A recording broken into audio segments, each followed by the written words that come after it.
bonsoir à tout le monde et bienvenue à l'EGICOM. Nous sommes très heureux d'accueillir ici nos partenaires de Africans Rising.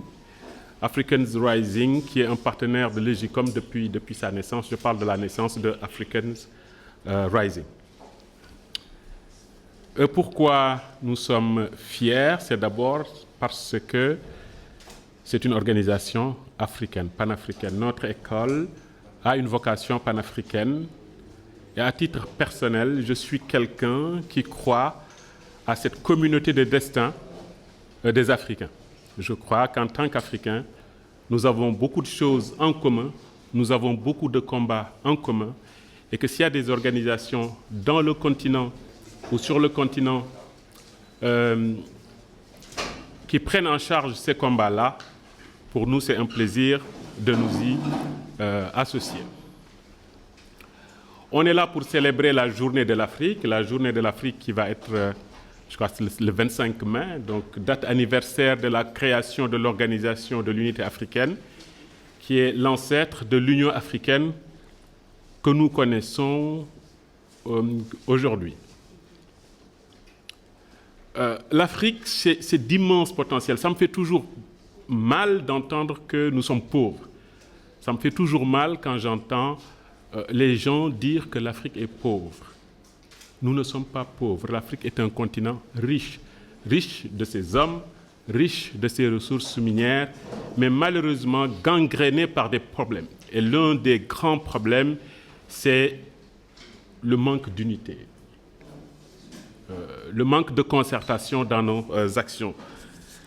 J'étais en train de regarder quelques chiffres. On nous dit que, par exemple, le commerce intra-africain ne représente que 16,1%. Voyez? Donc, entre nous, notre niveau d'intégration, la manière dont nous commerçons entre nous est très faible. Ça, c'est une chose. Et à l'échelle mondiale, nous ne pesons que 2,6%. Ça, ce sont des chiffres de la Commission économique pour l'Afrique. Nous ne pesons que 2,6% du commerce mondial.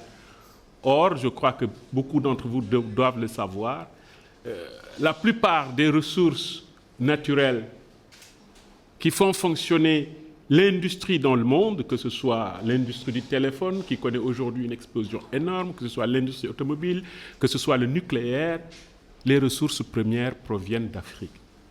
On ne peut pas produire toutes ces richesses-là et nous faire croire que l'Afrique est un continent pauvre. Tout ceci pour dire quoi? Pour dire que le travail que fait Africans Rising dans cette conscientisation des masses est un travail important. Et c'est pour cela que nous nous y associons. À chaque fois qu'ils nous ont sollicités pour quelque chose, nous sommes à leur côté. Et à chaque fois que nous aussi, nous les avons sollicités pour travailler ensemble, ils sont à nos côtés. Et je crois que c'est comme cela que nous ferons, que nous changerons les choses, montrer qu'il est possible entre Africains de faire les choses par nous-mêmes, d'avoir notre propre agenda et de ne pas toujours rester scotché à l'agenda des autres. L'autre élément qui fait que nous sommes contents d'abriter cela, c'est aussi parce que je crois que vous avez suffisamment entendu parler du nouveau narratif sur l'Afrique, la nouvelle manière, les nouveaux discours sur l'Afrique. Il ne peut y avoir de nouveaux discours sur l'Afrique si les médias ne sont pas impliqués. L'image de l'Afrique, elle est d'abord et avant tout projetée par les médias. Oui, les faits comptent, mais c'est la manière dont nous narrons l'histoire de l'Afrique, c'est cette manière-là qui fait l'image de l'Afrique. Ce que le journaliste X va dire, plus ce que le journaliste Y va dire, plus ce que le journaliste Z va dire, c'est cet ensemble-là qui va constituer ce qui va faire l'image de l'Afrique.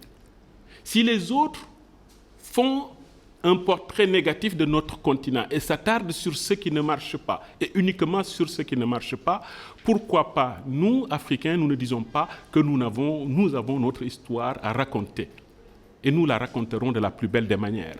Il ne s'agit pas de faire de la complaisance, de dire que oui, ça marche pour le plaisir de dire que ça marche. C'est juste dire, ayons un discours équilibré sur notre continent, ayons notre propre regard sur notre continent. Nous connaissons tous l'histoire du chasseur et du lion. Ça dépend de qui raconte, qui raconte l'histoire.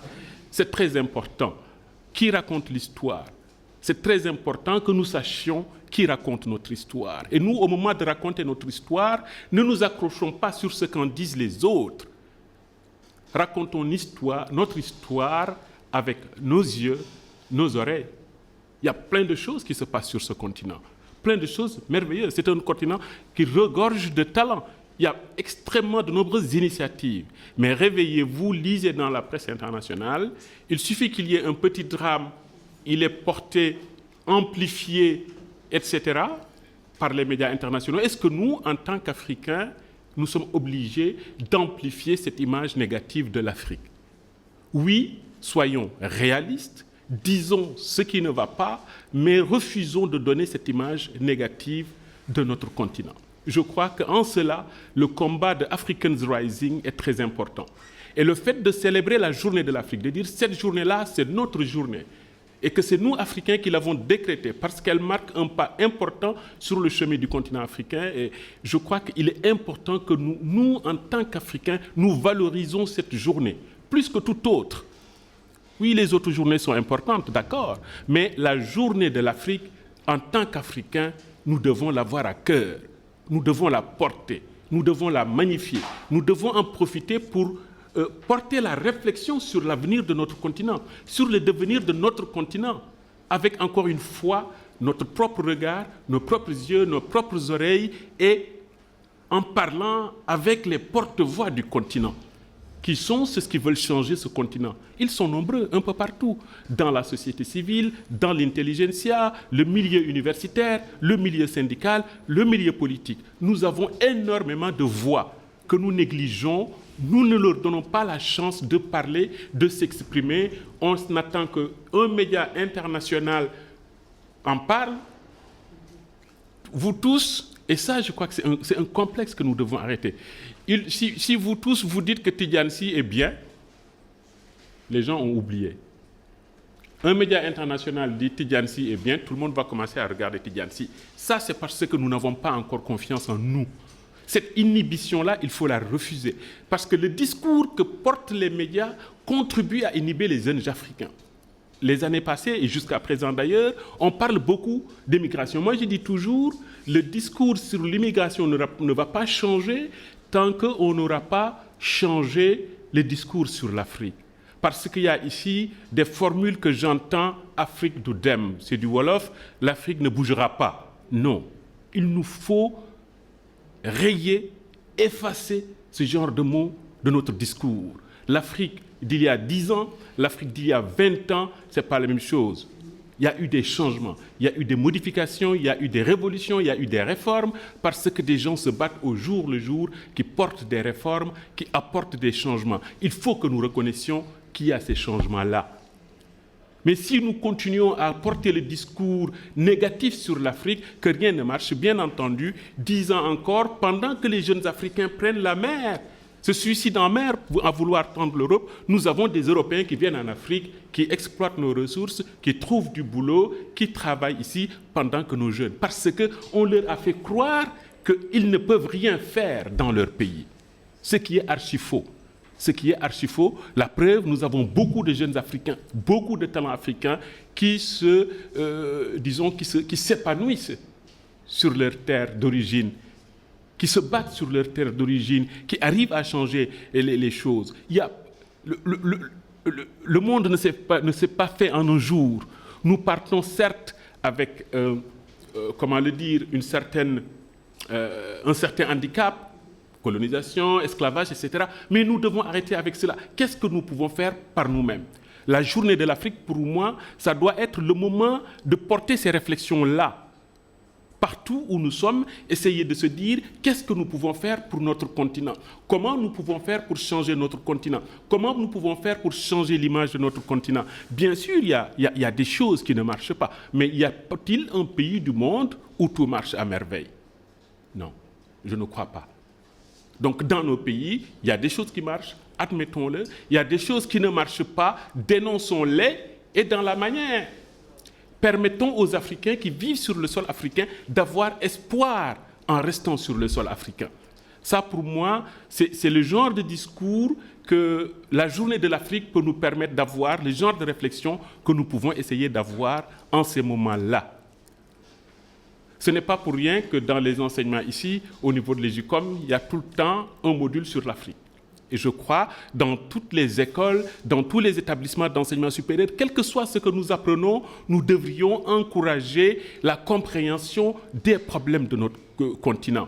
On ne peut pas encore apprendre l'histoire du continent à travers le prisme colonial. Quand j'entends des Africains, des journalistes africains utiliser le mot ethnie, oui, moi-même je l'ai utilisé, parce qu'on nous l'apprend dans les écoles. Est-ce qu'en France, vous entendez utiliser le mot ethnie? Les Basques et les Bretons, c'est le même peuple? Pourquoi ils ne s'appellent pas ethnie? Et ça, les journalistes ont un rôle à jouer. Les journalistes ont un rôle à jouer en changeant le discours sur l'Afrique et les termes qui sont utilisés pour raconter l'Afrique. Il n'y a pas de terme neutre. Il n'y en a pas.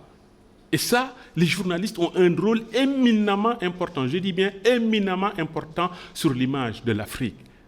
Parce que c'est dans l'esprit des hommes qu'il faut changer les choses avant de les changer ailleurs. C'est dans l'esprit. Et les médias travaillent sur les opinions publiques, travaillent sur les esprits. Donc nous pouvons contribuer en tant que journalistes africains à redonner une autre image de notre continent. Je pouvais continuer, mais aujourd'hui c'est aux gens d'Africains Rising de parler. Mais je voulais juste vous expliquer pourquoi nous, en tant qu'école, nous avons délibérément choisi de nous associer avec Africans Rising dans tout ce qu'ils font. Ce n'est pas juste une histoire d'association momentanée, une petite opportunité. Non, c'est quelque chose... nous y croyons. Nous croyons au combat que mène Africans Rising et nous nous disons que les médias ont un rôle à jouer dans ce combat-là. Et nous, en tant qu'école de journalisme, nous nous disons, nous voulons que les jeunes que nous formons prennent conscience des défis des défis du continent africain, comprennent le potentiel du continent africain, comprennent ce à quoi nous devons aspirer, vers quoi nous devons aller. Et je crois que dans leur programme, il est prévu une séance de slam, je crois, avec Sister Elbi. Je vais lui donner la parole et immédiatement après, vous aurez la déclaration liminaire de Kumba. C'est elle qui répondra à vos questions. Moi, c'est juste, je suis bavard. J'aurais dû juste dire bonjour, bienvenue, bye bye. Mais comme je suis bavard, j'ai trop parlé. Donc, on va inviter Sister Elbi. Après cela, Kumba va prendre la parole. Kumba Touré, pour vous qui ne la connaissez pas, c'est la coordinatrice de Africans Rising, mais elle n'est pas que cela. C'est une dame qui se bat sur plusieurs fronts, qui croit en l'Afrique, qui croit aux valeurs africaines, qui s'investit beaucoup dans l'éducation, qui écrit, qui fait de la poésie, qui fait du militantisme féministe, militantisme pour la justice, pour la dignité des Africains. Je crois que ce serait bien de vous intéresser à son parcours. C'est un parcours inspirant. C'est un parcours inspirant. Vous aurez la chance de l'écouter. Chers membres de la presse, bonjour. Chers membres du comité de coordination présents, chers ambassadeurs de Africans Rising, mesdames, messieurs, Tidjansi, merci de nous recevoir à EJUCOM. Au nom de Africans Rising pour la justice, la paix et la dignité, je vous souhaite la bienvenue à cette conférence de presse qui lance officiellement, je peux dire, la plus grande, ou en tout cas, l'une des plus grandes mobilisations panafricaines d'action dans le monde. La semaine de la libération de l'Afrique. Nos activités de la semaine de la libération de l'Afrique démarrent aujourd'hui, lundi 23, se poursuivent jusqu'au dimanche 29 mai 2022. Nous sommes réunis ici dans le but de construire l'Afrique que nous voulons, grâce à notre campagne The Africa We Want. Une Afrique où la dignité des Africains, où qu'ils ou elles soient, est respectée. À propos d'Africans Rising, c'est au mois d'août 2016 qu'une rencontre entre des Africains engagés, composés de citoyens africains et de personnes d'ascendance africaine, a permis de convenir que la vision de l'unité et de la libération de l'Afrique, établie il y a bientôt 6 décennies, devait être réalisée sur notre beau continent. Cette vision était motivée par la quête de la libération de l'Afrique et de son peuple noir, opprimé par la domination coloniale. Qu'est-ce que la semaine de la libération de l'Afrique? Vous vous demandez peut-être tous ce qu'est la mobilisation de la semaine de la libération de l'Afrique. Permettez-moi de partager avec vous une brève histoire qui la fonde. Cette année 2022 marque le 59e anniversaire de la célébration de la journée de la libération de l'Afrique, qui est aussi le 5e anniversaire du lancement du mouvement Africans Rising. La journée de la libération de l'Afrique est consacrée à la commémoration du 25 mai 1963, jour historique de la création de l'Organisation de l'Unité africaine, OUA, à Addis Abeba, en Éthiopie.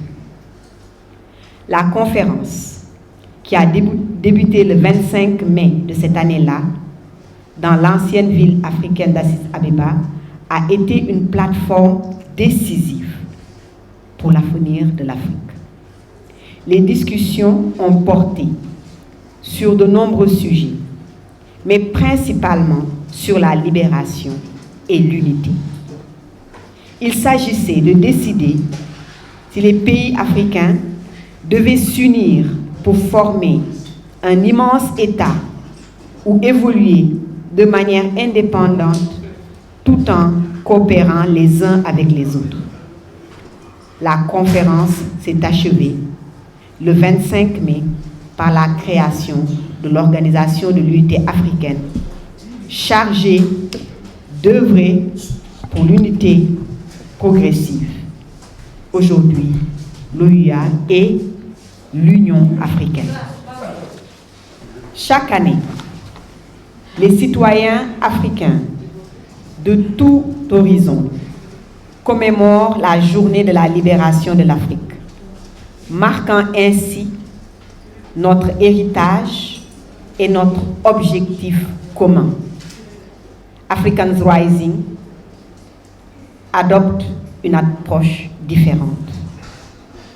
En tant que mouvement du peuple, notre mobilisation pour le 25 mai se fait en donnant le contrôle aux mouvements locaux. Nous fournissons une plateforme et encourageons les Africains du monde entier à se mobiliser. Le 25 mai 2017, environ 2000 bénévoles, partenaires, sympathisants et amis ont organisé au total 300 actions et événements dans 42 pays du continent africain et de la diaspora pour marquer le lancement d'Africans Rising. Le 25 mai 2018, la mobilisation a été encore plus massive puisque des centaines d'actions et d'événements individuels ont été menés dans 54 pays, dont 6 pays de la diaspora, dans la diaspora. En 2019, nos activités se sont étendues des projections de films aux engagements médiatiques en passant par les colloques ouverts au public, des tables rondes et plusieurs activités sur l'esclavage moderne. À travers notre campagne Rise for Our Lives, Africans Rising s'est concentré sur la santé et le bien-être des Africains, des communautés africaines compte tenu de la pandémie Covid-19 et de ses conséquences désastreuses sur tous les aspects de la vie. Cette année, Africans Rising a élargi la mobilisation pour inclure une semaine entière d'activités. Et ainsi, la célébration de la journée de la libération de l'Afrique est devenue la semaine de la libération de l'Afrique. Le caractère unique de l'approche d'Africans Rising réside dans l'accent mis sur le soutien aux mouvements et aux activistes locaux pour l'organisation et l'action tout au long de la semaine. Cette démarche est motivée par le fait que les mouvements locaux sont les mieux placés pour mener des actions significatives et répandre la ferveur de la libération de l'Afrique au sein de la population. Contrairement à d'autres commémorations qui organisent de grands événements au niveau continental, l'accent mis sur les mouvements locaux permet d'amener la conversation sur la libération de l'Afrique auprès des populations, comme il se doit. L'Afrique aux Africains a été choisie comme thème général de la mobilisation de la Semaine de la libération de l'Afrique cette année. Ce thème met en évidence des priorités essentielles. Il est impératif que les Africains s'approprient et contrôlent le destin du continent sur le plan économique, politique et culturel. La nécessité pour les Africains d'être au centre de la protection des richesses du continent, de son environnement, de ses habitants et de son avenir. Ce thème est suivi par 4 sous-thèmes qui traitent de questions spécifiques, à savoir la décolonisation, l'égalité d'accès aux soins de santé, la justice de genre, la justice climatique et environnementale. Dans le cadre de la mobilisation de cette année, nous avons enregistré jusqu'à présent plus de 545 événements, activités qui seront organisées dans 50 pays, en Afrique et dans la diaspora, pendant la semaine du 23 au 29 mai 2022. Parmi ceux-ci, 167 sont des événements en ligne ou virtuels, tandis que tout le reste se passe en présentiel. Les principaux axes de ces activités sont le changement climatique, le renforcement du pouvoir en milieu rural, local, l'autonomisation des femmes, le soutien aux activités et autres. Au lieu de répéter ces actions, Africans Rising fournit le soutien nécessaire à leur réussite au niveau local. Ce que nous faisons, c'est assurer une publicité à l'échelle mondiale pour les actions locales, en collectant le matériel, en les publiant, le matériel publicitaire, en les publiant sur toutes nos plateformes numériques. Nous fournissons un support de diffusion en direct des événements, activités qui se passent en présentiel, en tout lieu. Nous accordons aussi de petites subventions en signe de solidarité. Nous fournissons des installations gratuites pour des événements, activités virtuelles, notamment les vidéoconférences pour permettre à tous d'y participer. Nous mettons en relation les organisations les organisateurs de ces événements, avec des partenaires du monde entier pour la collaboration et le renforcement de leurs capacités. Nous mettons notre plateforme à disposition pour la mise en réseau des mouvements locaux, pour l'apprentissage par les pairs et la croissance.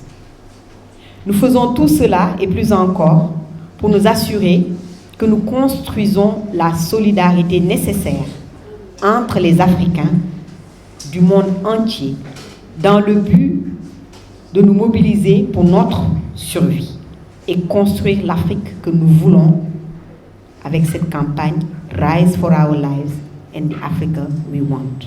Donc se lever pour nos vies et l'Afrique que nous voulons. Nous sommes déterminés à faire en sorte que le potentiel des citoyens soit exploité afin que les richesses et les ressources africaines soient destinées aux Africains. Nous ne devons plus permettre que nos ressources soient extraites au profit d'entreprises étrangères alors que notre peuple vit dans une pauvreté souvent extrême. Nous ne devons plus permettre que nous soyons divisés. Nous ne devons plus accepter l'état de fait où la corruption et la mauvaise gouvernance, que ça règne en maître partout sur le continent. Nous ne devons plus nous asseoir et permettre aux dirigeants de molester et harceler les activistes, les journalistes, la fraternité de la société civile et d'autres personnes aux opinions divergentes qui osent défier le statu quo. Les Africains se lèvent, nous nous battons pour notre survie. En route vers l'avenir. Les activités de cette année commencent officiellement aujourd'hui, se tiennent jusqu'au 29 mai 2022. Dernier jour de la semaine de la libération de l'Afrique. Nous souhaitons le meilleur à tous les organisateurs, organisatrices. Nous sommes prêts à leur offrir tout le soutien dont ils pourraient avoir besoin tout au long de la semaine. L'année prochaine sera le 60e anniversaire de la conférence d'Addis Abeba. L'Organisation de l'Unité africaine, aujourd'hui l'Union africaine, a été créée. Pendant la semaine de la libération de l'Afrique en 2023, nous mobiliserons les Africains pour des manifestations simultanées partout, dans plus de 60 pays à travers l'Afrique et la diaspora, pour appeler à l'unité africaine. Dans le même temps, une caravane continentale sera mobilisée des 4 coins de l'Afrique vers le siège de l'unité de l'Union africaine à Addis Abeba avec une demande claire et précise. L'Afrique doit s'unir. Il s'agira d'une puissante impulsion en faveur de l'unité africaine à partir des fondements. Nous demandons une Afrique sans frontières, où les citoyens africains peuvent voyager d'un endroit à l'autre sans inconvénient, sans visa coûteux. Une Afrique où la véritable philosophie de Ubuntu est restaurée, où nous vivons côte à côte comme un seul peuple avec un destin commun. En conclusion, nous réitérons l'importance de respecter et de magnifier la semaine de la libération de l'Afrique et appelons ceux qui n'ont pas prévu d'action à le faire pendant cette semaine. Il s'agit de la plus grande mobilisation panafricaine au monde. Nous félicitations à tous ceux et celles qui ont déjà planifié et enregistré leurs événements, activités. Je voudrais remercier toute l'équipe de Africans Rising, de Trust Africa, de EGICOM, toute l'équipe qui soutient et qui a, pour le travail qu'elle a accompli jusqu'à présent. Encouragée à aller de l'avant jusqu'au dernier jour, le 29 de la semaine. Nous remercions également notre collectif de coordination, qui sont les membres de notre conseil d'administration qui sont élus. Ce sont des membres élus. Nos ambassadeurs, nos partenaires et tous les membres de Africans Rising. Il y a plus d'1 millier d'organisations membres de Africans Rising. Nous remercions tous les médias ici présents et nous espérons que vous porterez ce message aux 4 coins de l'Afrique et à travers le monde. Nous vous remercions. Nous voudrions aussi appeler tous les Africains à soutenir Africans Rising dans le rêve de mobilisation des ressources internes afin d'être un mouvement entièrement financé par ses membres et par l'Afrique. Nous pouvons y arriver grâce à une contribution juste d'$1 par mois pour soutenir une Afrique pacifique, juste et digne. À présent, je déclare officiellement lancée la semaine de la libération de l'Afrique.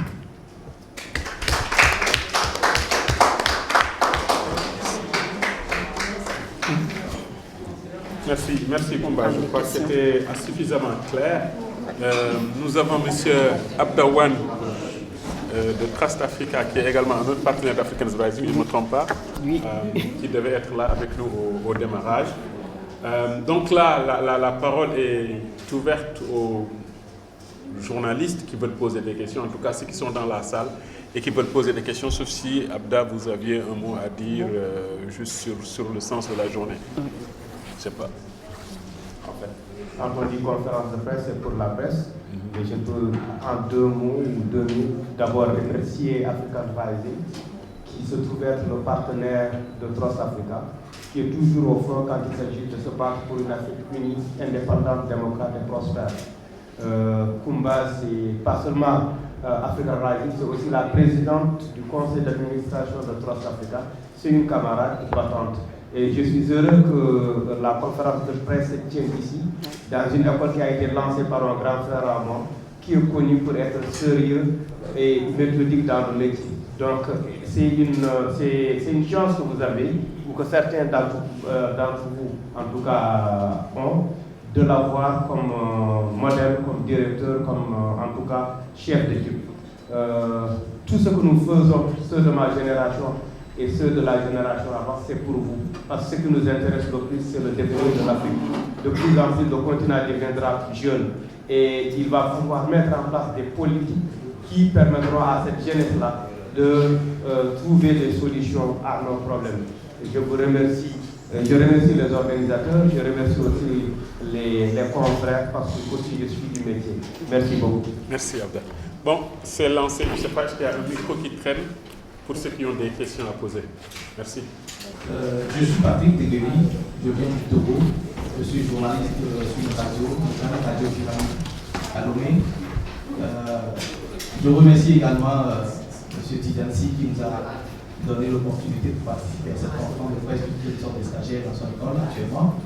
Je voudrais poser une question. Oui, beaucoup d'activités, une série, une semaine consacrée à l'Afrique, d'accord. Le thème, l'Afrique aux Africains, d'accord. Oui, mais jusqu'à quand pour le réveil de l'Afrique, pour l'éveil des consciences de l'Afrique? Qu'est-ce que vous faites? Est-ce que vous pensez aux plaidoyers? Est-ce que vous discutez avec les chefs d'État? Est-ce que vous discutez avec ceux qui gouvernent l'Afrique actuellement? Qu'est-ce qu'ils pensent de la libération de l'Afrique? C'est ça ma préoccupation. Merci. Merci beaucoup. Merci beaucoup. Je vais faire, si vous me permettez, une entorse. Nous sommes en conférence de presse, mais c'est pour ça que nous présente Sambouja Kamara. Je suis journaliste au Soleil. Très heureux de participer à cette rencontre. J'étais très amené à dire ici quand j'ai vu dans la proclamation que c'était IGCOM qui organisait cette manifestation. Je dis aux étudiants, aux stagiaires, aux étudiants de IGCOM, vous répétant ce que vient de dire mon ami et frère Abdawal, vous avez la chance d'être encadré par une identité remarquable dans la presse sénégalaise, en l'occurrence M. Abou Diassi.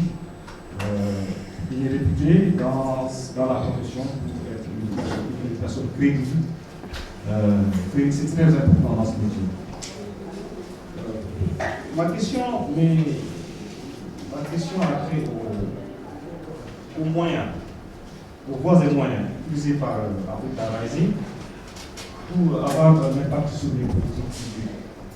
Je donne des exemples très concrets, qui sont concrets.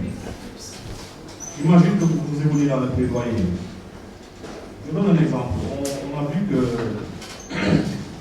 récemment est apparue une maladie de la variole du singe.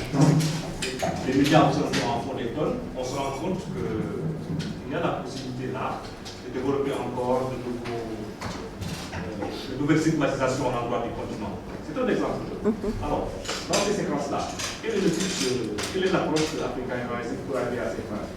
Et aussi, dans notre cas pratique, on a vu que la sous-région est agitée par des conflits, dans le cas du Mali, dans le sens des coups d'État.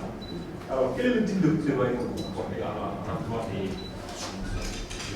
puissances politiques? Merci. Merci pour les questions. Vous avez dit beaucoup d'activités, n'est-ce pas? Jusqu'à quand? Et surtout, y a-t-il un plaidoyer ou en tout cas un échange direct avec les chefs d'État africains? Pour le jusqu'à quand, ma réponse est tant qu'il y aura besoin. C'est-à-dire que quand on dit qu'on se bat et qu'on veut la libération de l'Afrique et qu'on considère que, bien sûr, il y a eu déjà des gens qui se sont battus avant nous. Hein. Nous sommes ici aujourd'hui, nous sommes capables de nous réunir dans cette salle comme cela, c'est parce qu'il y a eu des gens qui se sont battus avant nous. Certaines libertés que nous avons ici, aujourd'hui, ne sont pas des choses dont on pouvait rêver avant. Mais nous considérons qu'il y a encore des pas à faire et que cette libération n'est pas complète.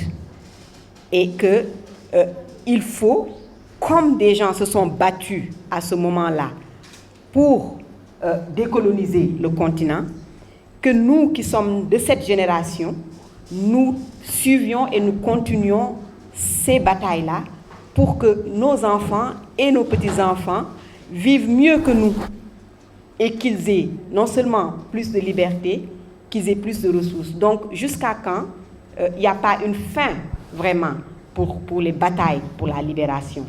Mais nous sentons qu'il y a des moments clés, il y a des moments importants. Et aujourd'hui, nous pensons que quelque chose est en train de bouger dans le monde, dans la façon, dans les perceptions, dans la façon dont les gens communiquent, etc., qui donne une fenêtre pour changer la donne. Et nous sentons, nous voyons, quand on dit plus de 500, je ne sais pas, 45 activités, ce n'est pas nous qui les organisons. La marche qui se passe demain à 15h, place de l'Obélix, c'est urgence panafricaniste. Il y a tellement d'actions, il y a un bruissement, il y a un moment où de plus en plus de gens se rendent compte que quelque chose doit changer et commencent à agir. Donc ça, c'est pour les questions des activités. Les présidents de nos pays ou les gouvernements africains, c'est nous qui les mettons en place, c'est nous qui votons pour eux. Bien sûr, il y en a qui viennent comme ils veulent et il y en a qui restent même quand on ne vote pas pour eux. Mais dans la norme, c'est nous qui les mettons là. Oui, nous nous adressons, ce que nous disons ici aujourd'hui, nous l'adressons directement. C'est à vous que nous parlons, vous êtes des journalistes, mais nous nous adressons directement au président de la République du Sénégal, où nous sommes, et à tous les présidents des pays africains. Et nous leur disons que nous voulons une Afrique unie. Nous leur disons que nous voulons une Afrique qui utilise ses ressources pour pour ces enfants et que c'est notre demande. Maintenant, ils y répondent ou pas, nous sanctionnerons et nous les pousserons. Tant qu'on le peut, nous les pousserons vers cela parce que nous savons que c'est notre besoin et c'est ça qu'il faut faire. Donc, ce serait ma réponse à la première question. Monsieur Camara, merci aussi pour votre question. C'est vrai aussi, nous ne nous arrêtons pas au plaidoyer. Il y a plusieurs parties. Il y a la partie d'éducation et d'apprentissage. Parce qu'on se dise la vérité, il y a beaucoup de choses sur l'Afrique qui ne sont pas connues des Africains eux-mêmes. Que ce soit de notre histoire, du passé, que ce soit de nos avoirs du présent. Qui ici sait exactement ce que nous avons en terre sénégalaise ou en terre africaine? Ce n'est pas de l'information commune pour tout le monde. Et pourtant, on doit le savoir pour pouvoir l'utiliser. Il y a une partie de notre travail qui est une partie d'éducation, où les Africains doivent savoir ce qu'ils ont et ce qu'ils sont et comment on est arrivé là où on est aujourd'hui. Il y a une partie, bien sûr, de plaidoyer, de bataille, de marche, d'organisation, de pression, et qu'il faut faire pour changer la donne. Nous avons parlé ces 2 dernières années des flux financiers illicites. Comment l'argent quitte ce continent, mais à une vitesse, et pourtant nous sommes dans la pauvreté. La question des perceptions et le fait que chaque jour, quelque chose d'autre arrive qui peut nous plomber, si je peux l'appeler comme ça. Ça aussi, c'est une autre bataille. C'est une bataille médiatique, c'est une bataille culturelle. Et c'est vrai que nous avons eu des poètes et des slameurs, mais le rôle des artistes africains, c'est aussi de faire aimer l'Afrique. Dans cette guerre culturelle du monde, les gens se positionnent et on doit avoir des gens qui font que les autres aussi nous regardent, nous respectent et nous aiment. Les journalistes, ils ont leur rôle dans cette bataille médiatique. Parce que réellement, chacun se présente comme le meilleur, le plus fort, le plus intelligent. Et nous, on nous présente comme les mauvais, là où toutes les maladies naissent, là où tous les problèmes sont, etc., etc. Écoute, dans cette bataille médiatique, à nous aussi de souligner ce qui est faux, de dire que ce que vous dites là, c'est pas vrai, c'est pas venu comme ça, et aussi de mettre en lumière ce qui est vrai, ce qui est bon et ce qui est beau de chez nous. Donc ça fait partie aussi de notre travail à Africans Rising, de mettre de la lumière sur cela. Et ces actions que nous avons faites, Sister LB, que vous avez vu faire le slam, elle est une des lauréates panafricaines que nous avons organisées, les artistes, les activistes, pour leur dire de parler de l'Afrique et de montrer ce nouveau visage. Alors, je dirais que c'est ça, Africans Rising est engagé à différents niveaux de bataille et soutient différents types d'organisation et de bataille autour de cela. Merci. Monsieur Jean-Pierre Mamou, journaliste à Sud Quotidien. Le sujet est assez costaud, il est intéressant. Vous l'avez dit dans votre prise de parole, l'Afrique est désunie. Ça, c'est une réalité, un état de fait. Un élément qui me paraît assez essentiel, c'est l'information. L'information, aujourd'hui, en ce 21e siècle, l'information, c'est l'arme la plus redoutable. Nous l'avons vu et nous vivons cette situation ce qui se passe, par exemple, en Ukraine, est assez révélateur. Ce qui se passe dans la sous-région, je prends le cas du Mali, est assez révélateur. Donc, c'est dire que nous n'avons pas, à ce niveau, pris conscience de ce que nous sommes et de ce que nous sommes capables de faire. Notre destin est porté par les autres. C'est à eux de décider de ce que nous devons être. Et ça, nous devons l'assumer. Je pense que votre plaidoyer devrait pouvoir aller au-delà de cette information. Parce que nous, on informe, c'est vrai, nous les journalistes. Mais qu'est-ce que nous faisons concrètement pour être unis? Quand je regarde l'Europe, vous regardez France 24, c'est suivi par combien de pays? Si vous regardez Euronews, ça c'est des chaînes que tout le monde suit, CNews, etc., etc. En Afrique ici, le défunt président Mohamed Kadhafi, il avait cette initiative par la presse, c'est dans les oubliettes. Qu'est-ce qu'on fait pour essayer d'unir? Parce que la seule voie qui compte aujourd'hui, c'est de faire en sorte que nous soyons tous ensemble pour pouvoir progresser. L'Europe l'a compris, je reviens encore. Avec cette guerre, ils sont tous derrière l'Ukraine. Parce qu'ils savent que si un élément passe, c'est vraiment la catastrophe pour le reste. Donc, c'est l'union.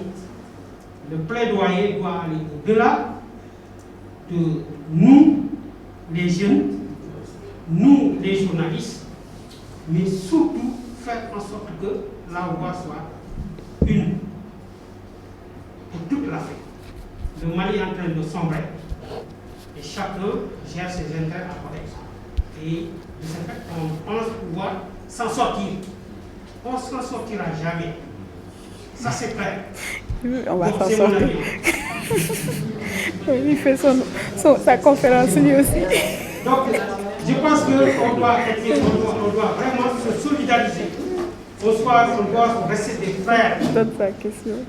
Des frères de sang et de lait. Ça ne doit pas être de la démagogie, ça ne doit pas être de la triche, ça doit être un état de paix, un état d'esprit. Voilà. Merci. Il y avait une autre question là-bas. Lui, c'est un membre d'Africa's Rising.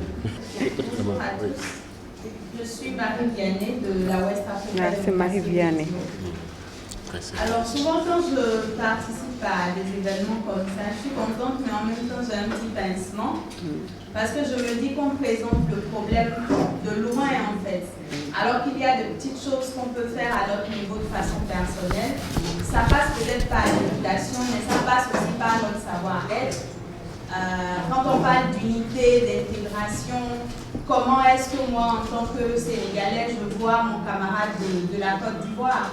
Comment est-ce que moi, en tant que Béninoise, je vois quelqu'un de la Gambie? Ça commence déjà par là. Comprendre le bien de ce qu'il y a chez l'autre. Oui, il y a du bien chez moi, il y a du bien chez l'autre. Je l'accepte avec cette diversité. Et c'est comme ça qu'on commence à accepter l'unité en fait. Ce n'est qu'après cela que quand l'autre aura des difficultés, je saurai que ça me concerne aussi. Mais du moment où on va continuer avec nos petites ségrégations qui se transmettent, même dans les coulisses des écoles, ça continue. Tel vient de tel pays, il y a déjà ces stéréotypes, on se met dans sa case. Tant que ça va continuer, ce genre de combat, je pense qu'il restera des choses à faire en fait.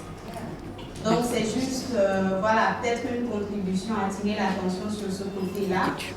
Et en tant que journaliste, je pense qu'il fallait le dire.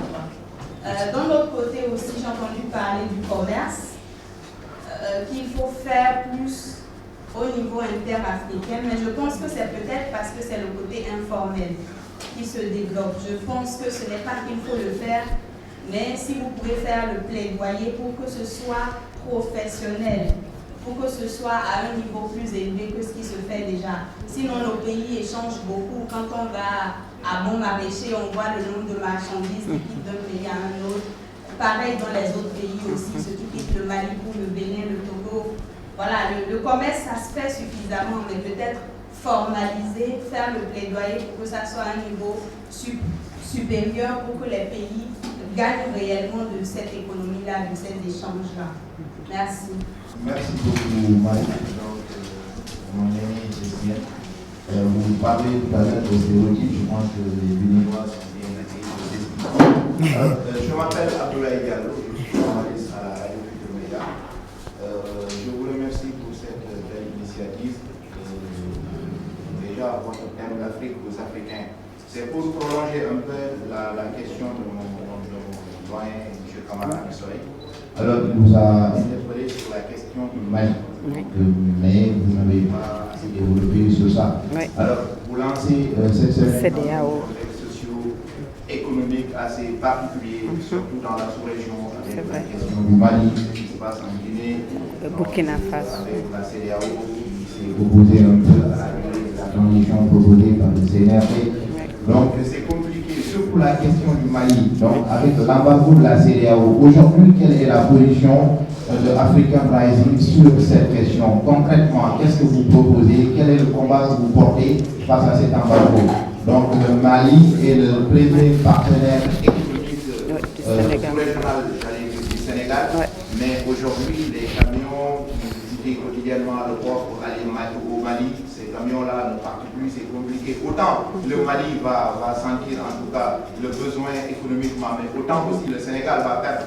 Quel est le message que vous lancez concrètement sur cette question? Au-delà de ça, la deuxième question porte un peu sur la souveraineté monétaire.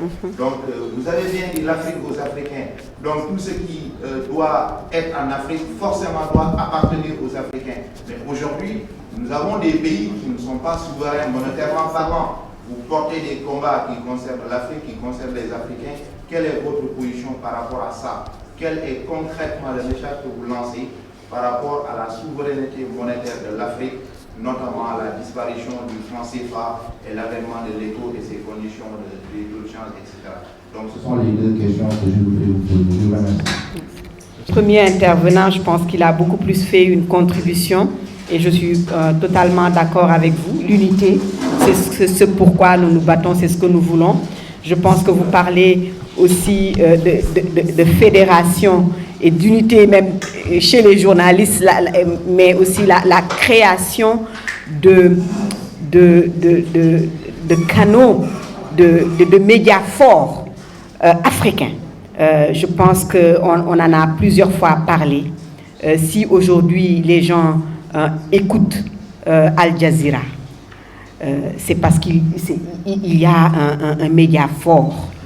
Et du coup, il y a un autre regard sur les peuples que Al Jazeera couvre. Où est le Al Jazeera africain? Où est les Euronews ou les CNN africains? Il ne manque pas sur le continent africain ni de journalistes ou de communicateurs ou de gestionnaires ou d'argent capables de créer un média panafricain qui soit une référence.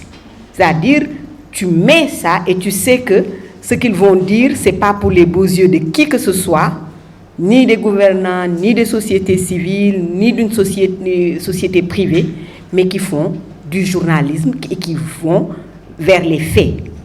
Cela nous manque. Dans le travail que nous faisons, même pour le plaidoyer, cela manque. C'est-à-dire, nous n'avons pas cet outil-là. Et c'est un besoin énorme et je pense que c'est une bataille pour nous aussi à Africans Rising de faire émerger ce type de médias qui nous permettent de relayer les réalités dont nous sommes en train de parler.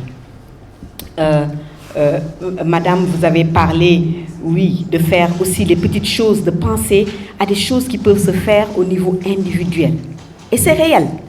Quand on dit l'Afrique aux Africains, bien sûr, il y a les lois des échanges monétaires qui doivent changer, etc. Il y a les batailles à macro. Mais il y a le comportement de tous les jours qui est tout aussi important.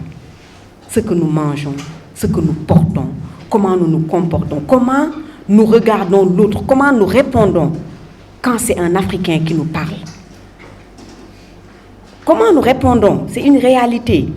Et comment nous devons sortir, hein, comme vous dites, de nos petits carcans. Hein, parce que, sérieusement, être sénégalais ou être malien, c'est pas si vieux que ça. C'est pas si vieux que ça. Donc, on a besoin de comprendre cela et de nous départir de préjugés, parce que c'est sur ce continent, c'est encore lourd. Africans Rising, nous sommes obligés de faire des statements, de prendre position, parce que un Zimbabwéen est brûlé vif en Afrique du Sud. Vous vous rendez compte? On est en 2022, parce qu'il est migrant là-bas, sur ce continent. Nous devons nous ériger quand les Sénégalais ou, je ne sais pas, les Camerounais sont maltraités au Maroc. Toujours sur ce continent. Donc, il y a un travail énorme à faire, que personne ne pourra faire pour nous. Et qu'on doit faire, ça passera par beaucoup de choses. Il y a l'éducation, il y a les lois dans les pays. C'est aussi mal que ça fait, mais je pense qu'au moins, ce qui nous rassure, c'est qu'en Afrique du Sud, des gens qui ont fait ça, qui ont filmé, ils ont été arrêtés et ils sont en justice. C'est dommage que ça se passe, mais au moins d'avoir des systèmes sur notre continent qui disent que si vous faites certaines choses, ce n'est pas acceptable. Donc ça, moi, je pense que c'est extrêmement important. Sur le Mali, la position d'Africans Rising est très, très claire. Vous avez dû voir ces jeunes panafricanistes qui ont marché. Ils ont marché. Ils étaient à pied de Dakar jusqu'à Bamako. Mais c'est énorme. C'est énorme comme action de dire que nous marchons et nous soutenons le peuple malien. C'est eux qui l'ont fait, mais ce qui est clair, c'est que sur tout le continent africain, la majorité, en tout cas des peuples, y compris les peuples de la CEDEAO, ne sont pas pour l'embargo sur le Mali. Parce que les conséquences sont désastreuses pour eux. Quelle que soit la raison qui est donnée, nous ne pouvons accepter aujourd'hui que le Mali soit séparé du Sénégal. Ça, c'est fait contre nous. Nous n'avons... c'est un pays, c'est un seul et même pays, le Mali et le Sénégal. Les gens ont des soucis pour aller présenter leurs condoléances. Je veux juste parler terre à terre. Aujourd'hui, nous avons des familles là-bas. C'est pas de la politique, c'est nos vies de tous les jours. Nos gens meurent et on a du mal à traverser la frontière pour aller présenter nos condoléances. C'est à ce niveau-là déjà que nous le prenons. Donc pour nous, l'embargo sur le Mali, c'est quelque chose qu'il faut lever. On a demandé, on en a parlé dès le départ que c'était une erreur la façon dont ça a été fait dès le départ et qu'il y a d'autres façons de faire qui devraient être là. Sur la question, bien sûr, nous militons et nous voulons des gouvernements démocrates et élus dans tous nos pays. C'est ça notre ligne. Et la bataille et le travail, c'est d'aller vers cela. Mais nous comprenons très bien la marche de l'histoire, comment les choses se passent. Les coups d'État au Mali, ça n'a pas commencé aujourd'hui. Et ce que nous savons historiquement, c'est que les pays qui se permettent un coup d'État s'en permettront d'autres. C'est très fragile la démocratie dans les pays. Et donc, ça, c'est un travail qu'on doit pousser, continuer. Il y a le Burkina Faso, il y a le Mali, il y a la Guinée. C'est difficile. Et chaque cas doit être regardé et étudié et travaillé, mais en mettant en priorité les peuples et leur vie leur souffrance doit être prise en compte dans n'importe quelle décision politique qui doit être prise. Ça, c'est vraiment... vous avez parlé de souveraineté monétaire. Là aussi, notre position est très très claire. Ce que nous savons, en tout cas, du franc CFA, nous montre très bien que ce n'est pas une monnaie qui nous aide et qui nous permet de nous en sortir. Et que bien sûr, ça doit changer. Nous parlons de souveraineté politique. Et ça ne peut pas se faire sans une souveraineté monétaire. C'est clair et net, ça, c'est notre position par rapport à ce point-là. Merci. Bonsoir à tous, je suis Gilles Savon, étudiant en journalisme à l'IGCOM. Alors, en tenant compte du temps, je vais être précis. Alors, le combat panafricaniste est un combat pour moi contre les intérêts de certaines grandes puissances. Alors, je vais prendre un petit exemple. Les sociétés françaises au Gabon contrôlent 75% de la production du pétrole, à côté de la République gabonaise qui ne contrôle que 25%. Qu'est-ce que Africans Rising, en tant qu'institution panafricaine, peut proposer pour éradiquer cette inégalité sur notre continent, hormis la conscientisation des actions de l'État? Je suis d'origine congolaise, d'identité béninoise, citoyen moyen burkinabé en séjour au Sénégal. Voilà la Je suis artiste, je suis écrivain et je suis malgré moi panafricaniste, je suis malgré moi africain. Alors j'étais là pour une prestation vite fait, ils prennent mon argent, rentrer chez moi. Et je suis resté parce que le thème dit Afrique aux Africains et il se trouve aussi que par malheur je suis africain. Alors ma question est, je suis étudiant. Moi, je suis né dans un régime de Sassou. Je ne sais pas, vous connaissez le président Sassou Nguesso. J'ai 30 ans aujourd'hui. Toujours là. Et j'ai le même président. J'ai quitté mon pays le lendemain de la guerre. Et j'ai fait 20 ans à l'extérieur. Je rentre chez moi. J'ai le même président. Et les réalités sont pires qu'avant que je ne parte. Alors, ma question est de savoir, je suis étudiant, je suis commerçant, artiste, artisan, activiste, et j'en passe. Contre qui je me bats? Parce que tout à l'heure, vous avez dit, il faut savoir peser les mots ont une force. Par exemple, il y a un terme en Wolof qui dit que l'Afrique n'ira nulle part. Je ne sais pas du tout. Voilà, qu'il faut arrêter de dire ça. Alors moi, je me pose cette question de savoir contre qui je me bats. Est-ce que je me bats contre mon cousin blanc, mon frère noir? Je me bats contre l'Africain, le système? Et comment cette Afrique me revient? Comment elle m'appartient? Lorsqu'on me la rendra, qu'est-ce que j'en fais? Parce que je souffre de croire que l'Afrique ne peut pas mieux m'appartenir qu'aujourd'hui. Je pense que l'Afrique nous appartient et qu'on n'en fait juste pas bon usage. Elle ne s'appartient sûrement pas. Mais nos dirigeants, nos administrations, nos références, nos pères, nos médias sont africains. Alors, où est le problème? À mon humble avis, sauf erreur de ma part, le thème devrait peut-être être l'Afrique à l'Afrique, Kama à Kama. Merci. Moi, c'est Younous Bachili, étudiant à l'IGCOM. Déjà, c'est un thème très intéressant, mais je vais être bref. Moi, je crois à l'unité africaine. C'est pourquoi je me vois même avec mes camarades des différents pays. Déjà, parce qu'arriver à l'IGCOM ici, j'y ai cru. À l'IGCOM, on a différentes nationalités. Des Gabonais, des Burkinabés, des Maliens, des différentes nationalités en quelque sorte. Mais on ne se voit pas différents. Nous sommes comme des frères. Donc tout cela m'a poussé à croire à ces projets d'unité africaine. C'est pourquoi j'ai même créé en 2019 une organisation à l'échelle internationale, l'évolution de la jeunesse pour l'unité africaine, EGA.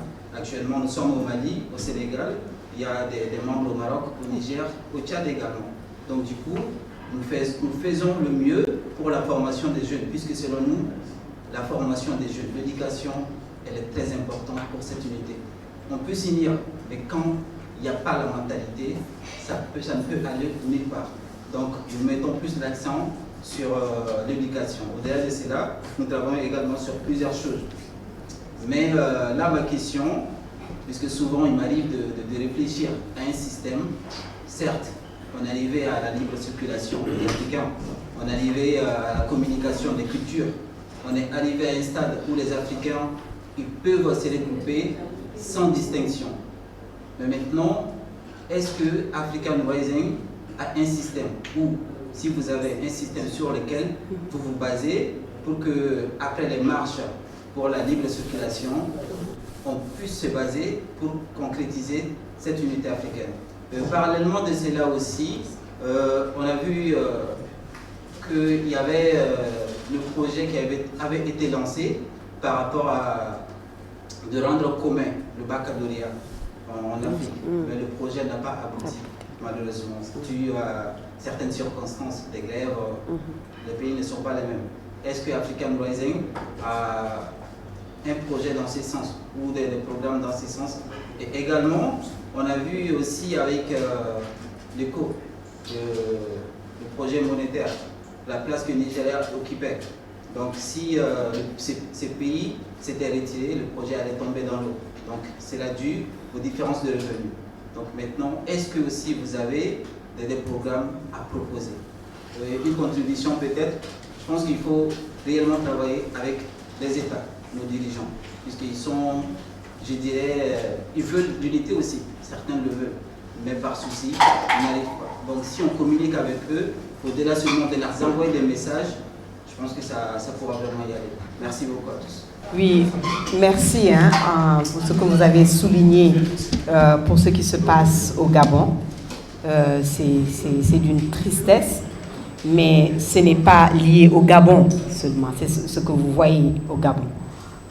Je pense que le fait que les sociétés étrangères sur le continent africain viennent, exploitent, gagnent plus que nos sociétés, c'est un classique. C'est de ça qu'on est en train de parler, c'est ça qu'on veut changer. C'est-à-dire, il y a des contrats qui sont signés, qui devraient être des contrats nuls, soit par ignorance, par corruption, par... voilà, il y a plusieurs choses qui font que c'est comme ça. C'est vraiment... C'est ce qu'on appelle, c'est vraiment le néocolonialisme.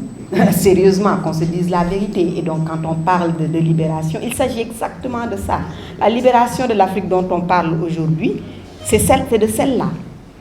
De comment on va faire pour que nos ressources nous bénéficient aux Africains d'abord. Alors, pour que ça se passe, il faut que le peuple gabonais se lève et que les autres Africains soutiennent. Et que ce que vous savez du Gabon, que vous le partagez avec les autres, parce que c'est à ce moment-là qu'on se rend compte, pendant que vous dites que c'est 60%, quelqu'un va te dire la même chose au Niger, une autre personne va te dire ça au Tchad, et du coup on se dit, bah oui, finalement, on est tous à la même enseigne. Comment on fait pour changer ça? Et comment on défie les systèmes qui nous maintiennent dans cela. Et cela m'amène à la question, ou en tout cas à la contribution qui est venue juste après. Je suis désolée de le dire, il y a des leaders sur ce continent qui ne devraient pas rester. Ils doivent partir. Et les peuples africains doivent s'organiser pour les faire partir. Tout simplement. Parce que si être leader de son peuple et ne pas être capable de défendre les intérêts de son peuple, il n'y a pas de raison que quelqu'un reste 30 ans après et que rien n'ait bougé. C'est extraordinaire, c'est inadmissible, tout simplement.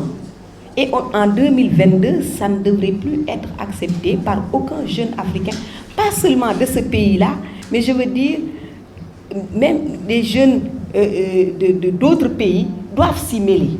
C'est-à-dire, ce n'est plus une histoire de non, ça se passe seulement au Gabon, ça se passe au Congo, donc on laisse faire. Non. L'Afrique, c'est pour nous tous.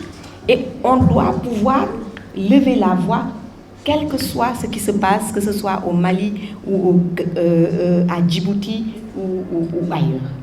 C'est notre droit d'en parler, de se battre et de faire tout ce qui est en notre pouvoir pour changer la donne. et vous demandez contre qui on se bat, je dirais que les batailles sont multiples et que chacun prend sa part du combat. Nous sommes obligés de nous battre contre des leaders corrompus. Nous sommes obligés de nous battre contre une communauté internationale quelquefois qui continue à nous exploiter. Et il y a une simultanéité, c'est pas un après l'autre, c'est ensemble, c'est en même temps. C'est pour ça, voilà, on est des généraux avec beaucoup de front, quoi. Et on doit se battre très souvent, même avec nos propres frères. Oui, moi je suis une femme, je me bats avec mes frères dans le mouvement de la vie. Quand ils ne respectent pas mes droits. Parce que la justice, elle est une. Tu ne peux pas être juste d'un côté et injuste de l'autre. Ça ne marche pas. Et on ne gagne pas. Les mouvements qui font un peu et à côté, ça ne va nulle part. La justice, elle est une. Les mouvements, les batailles, c'est une. L'essentiel, c'est de comprendre où on va. Maintenant, on ne peut pas tout faire. Chacun peut prendre un bout, chacun sa méthode. Quand vous fatiguez, un autre reprend. Quand vous êtes éliminé, d'autres naissent. C'est tout simplement ça. C'est comme ça que ça marche. Donc, les luttes pour moi sont vraiment multiples. Et rien ne sera fait pour quelqu'un à sa place. C'est-à-dire, ça, il faut que ce soit clair. Africans Rising ne va pas venir au Togo tout seul et revenir et dire oui, qu'est-ce qu'on fait? Non. Mais nous sommes allés au Togo. Nous avons fait une mission de solidarité au Togo. Pourquoi? Parce que les Togolais se sont battus et ils continuent à se battre. Comme on dit souvent, peut-être que le nombre de personnes qui s'est rassemblé, qui a pris les rues de Lomé, si ça s'était passé quelque part ailleurs dans le monde, ça ferait le tour de tous les médias. C'est énorme. Les gens se battent, mais ils n'ont pas toujours cette visibilité-là, ni ce soutien. Et donc nous, c'est ce soutien qu'on veut apporter, c'est de dire que voilà, il y a des gens qui se soulèvent, qui tentent de changer les choses. Il faut mettre la lumière sur eux, il faut les soutenir et il faut aller avec eux jusqu'au bout. Quelqu'un a demandé, est-ce que nous avons un système? Ce que nous avons, c'est une plateforme. J'ai dit tout à l'heure qu'il y a plus de 1000 organisations membres d'Africans Rising. Parmi ces organisations, il y a les organisations syndicales, il y a les organisations religieuses, il y a la panafricaine des femmes rurales, il y a toutes sortes d'organisations qui eux-mêmes ont des millions de membres ou des centaines de milliers de membres. Mais cette plateforme-là, le travail, c'est comment faire pour que ensemble on se lève et que sur des questions particulières, que tout le monde dise la même chose et se batte pour la même chose. À la fin de mon communiqué, puisque ça fera 60 ans l'année prochaine, nous lançons un appel à tous les Africains, chaque Africain, de dire et de pousser pour l'unité africaine. Il y aura des marches de tous les coins de l'Afrique pour aller à Addis Abeba. Mais chacun de nous, là où nous sommes, devons pousser pour cela. Parce que ce qu'on n'a pas réussi à faire en 63, alors 60 ans après, si on a essayé quelque chose et que ça n'a pas marché, c'est le moment d'essayer autre chose. On avait dit chaque pays part à l'indépendance et petit à petit, on n'y est pas arrivé. Et donc, c'est le moment de revisiter les choses puisque le monde a changé. Il y a eu d'autres groupes qui se sont formés, etc. C'est le moment pour tous les Africains de dire voilà ce que nous voulons et de donner quelque chose de nouveau. Donc, le système, c'est un système de solidarité. C'est-à-dire, les activités, ce n'est que momentané. Mais la connexion, elle est constante.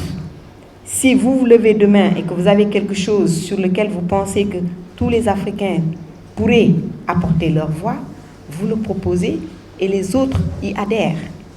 Je pense que c'est cela que nous avons pour le moment à offrir. Nous avons 5 ans cette année. Nous allons nous retrouver au mois d'août à Arusha, en Tanzanie, pour regarder ces 5 dernières années, qu'est-ce qui s'est passé. Est-ce que ce continent a besoin d'un mouvement comme celui-là ou pas? Qu'est-ce qu'il faut revoir? Qu'est-ce qu'il faut changer complètement pour que ça marche? Quels sont les systèmes qu'il faudrait mettre en place? Nous espérons au moins avoir 600 organisations là-bas pour discuter et regarder ce qui va se passer dans les 5 prochaines années. Je voudrais vous remercier. C'était la dernière question. Il y en a une? Ok. Donc, je ne peux pas vraiment rendre le micro sans remercier M. Amadou Tidjane-Sy. Bien sûr, il nous reçoit ici, c'est l'espace qu'il nous donne. Ça, c'est déjà quand quelqu'un vous reçoit chez lui. Mais au-delà de l'espace qu'il donne, c'est l'engagement aussi à la cause et la croyance à la cause. Et c'est ça pour nous qui est le plus important, parce que une conférence de presse, on peut la faire n'importe où. Hein. On peut louer une salle dans un hôtel, on peut faire différentes choses. Mais ce n'est pas fortuit, c'est symbolique. Il y a la question de l'éducation, le fait qu'il y ait une école ici. Il y a le fait de l'engagement, qui pour nous est extrêmement important. Et l'espoir que nous avons, que quelque chose peut changer. Nous savons que quelque chose peut changer. Je finirai juste par ces mots en disant que il y a des années, en Afrique du Sud, si tu avais demandé à des Blancs ou à des Noirs si jamais le système de l'apartheid allait tomber, ils vous répondront tous que non, on ne s'en sortira pas. Les mots que vous dites là, on ne s'en sortira jamais. Ça ne va pas se passer. Ça a été dit avant vous. Si vous allez et vous posez la question dans le sud des États-Unis, dans l'Amérique ségrégationniste, les Blancs disaient, la ségrégation, c'est notre tradition, nous sommes nés là-dedans, nous l'avons trouvé ici, nous allons mourir, nous l'avons laissé ici, et jusqu'à la fin du monde, les Africains ne vont pas voter. Et pourtant, là-bas, Obama est devenu président, Mandela est sorti de prison, et aujourd'hui, les choses changent. Donc, si on regarde le passé, on peut deviner un peu le futur. Et si on regarde les signes, on peut savoir les moments où les fenêtres et les opportunités de changement peuvent arriver. Et si on regarde bien, on sait qu'on est à ces moments-là. On sait très bien qu'on ne peut plus se voiler la face. L'Europe ne peut pas se voiler la face. On ne peut pas prôner la démocratie, parler de paix, de justice, etc. et soumettre d'autres peuples. La colonisation, bien sûr qu'il y a eu toutes les batailles, les gens qui se sont battus, etc. Mais c'est à partir du moment où même les peuples européens ont compris ce que leur propre pays faisait ailleurs, que aussi les choses ont commencé à changer. Et aujourd'hui, c'est difficile, mais alors là, difficile de cacher l'information. Très, très difficile. Et ça, pour moi, c'est un très, très grand espoir. Donc, je vais juste demander à Abda de dire quelques mots de clôture et aussi à Tidjane et surtout vous remercier encore d'être là avec nous. Je là, c'est pour prêter mes forces, mais je profite de l'occasion pour dire que l'Afrique de demain dépendra de ce que vous en ferez. Dans cette époque, vous êtes un panafricanisme en miniature. Cela veut dire quoi? Vous venez de différentes parties du continent. Sachez une chose, comme elle l'a si bien dit, le changement dépendra de vous. Si vous décidez de vous battre intelligemment et sereinement, demain, comme Mandela vers la fin de sa vie, vous pourriez dire que c'était difficile, c'était presque inimaginable, mais we made it. On a réussi. formez-vous, unissez-vous, sachez que l'Afrique est pour vous. Ce que nous faisons pour vous accompagner. Nous avons compris une chose, contrairement à ceux qui sont de l'autre côté, c'est qu'il faut préparer la relève. On ne cherche pas de 3 mandats, de 2 mandats, de 4 mandats. Ce qu'on cherche, ce qui est le plus important pour nous, c'est que vous sachiez que le devenir du continent est entre vos mains. Battez-vous, unissez-vous. N'acceptez pas qu'on vous mette dans les carcans. Mauritaniens, Maliens, Gambiens, Guinéens, qui n'ont pas de sens. Moi, je ne sais même pas ce que je suis en réalité. Je suis à cheval entre 2 pays de naissance, la Mauritanie et le Sénégal. J'ai vu ma famille occuper de postes de haut niveau dans les 2 pays. Je ne sais vraiment pas. Et je me sens plus africain que des pays qui n'ont été indépendants entre guillemets, indépendants formellement qu'à partir des années 60. Tout ça pour dire quoi? Vous avez entre vos mains les outils de votre propre épanouissement et de votre propre libération. C'est quoi cet outil? Ce sont les médias. Jeunes journalistes, battez-vous, formez-vous, armez-vous, comme le disait Cheikh Anta Diop, de science jusqu'aux dents, et allez-y conquérir votre liberté. Merci. Oui, merci à tout le monde. Samboudian, merci pour les mots gentils, hein, ça m'a touché. Abda et tout ça, Kumba. Je crois que tout ça, c'est juste la générosité des gens et j'ai tendance à dire entourez-vous des bonnes gens et on en oubliera jusqu'à vos plus vilains défauts. Donc quand je suis à côté de Kumba, de Abda, les gens pensent Tidiane. Non, ce sont eux. Merci beaucoup, ça me touche beaucoup. Merci à ceux qui étaient là, qui ont répondu à la conférence. Merci aux étudiants du JUCOM d'être présents et d'avoir participé, c'est très bien. J'ai aimé vos questions, c'est bien, c'est encourageant. Ça prouve que la relève est là. Quelque chose d'important pour l'Afrique, je peux en parler jusqu'à demain. Vous savez, quand les gens se battaient pour l'indépendance, la première indépendance, c'était beaucoup plus difficile. Ils se battaient contre des armées, des hommes armés. Vous aviez armée française, vous aviez armée anglaise, donc ils se battaient contre des armées. C'était beaucoup plus difficile. Si des gens se sont battus contre un système où il y avait des armées, les forces de sécurité étaient des forces étrangères, des forces oppressives, si les gens ont réussi cela, comment se fait-il que nous, on puisse douter que notre combat ne réussira pas? Alors que nous avons au moins la chance d'être sur notre territoire, de l'occuper, d'occuper l'espace. Réfléchissons un peu. Moi, je dis, il nous faut une bataille pour le parachèvement des indépendances. Il y a eu un petit raté après les indépendances. On a eu les indépendances, les gens se sont un peu laissés aller, on a dormi sur les lauriers. La bataille qui reste, c'est la bataille pour le parachèvement des indépendances. Quelque chose d'important, si on veut mener un combat pour le gagner, et ça, je crois, on peut même se dire, je ne me bats pas contre, je me bats pour. Moi, je me bats pour le progrès de l'Afrique. Je me bats pour le devenir de l'Afrique. Après maintenant, si effectivement je rencontre des forces opposées en cours de route, oui, ce sont ces forces-là qui deviendront mes ennemis. Mais la bataille, c'est la bataille pour le progrès de l'Afrique. C'est la bataille pour le devenir de l'Afrique. Et pour terminer, je dirais une autre phrase que j'aime répéter. Les seules batailles que nous sommes sûrs d'avoir perdues sont celles que nous n'avons pas osé mener. Merci. Félicitations. Merci. C'est un plaisir. Félicitations.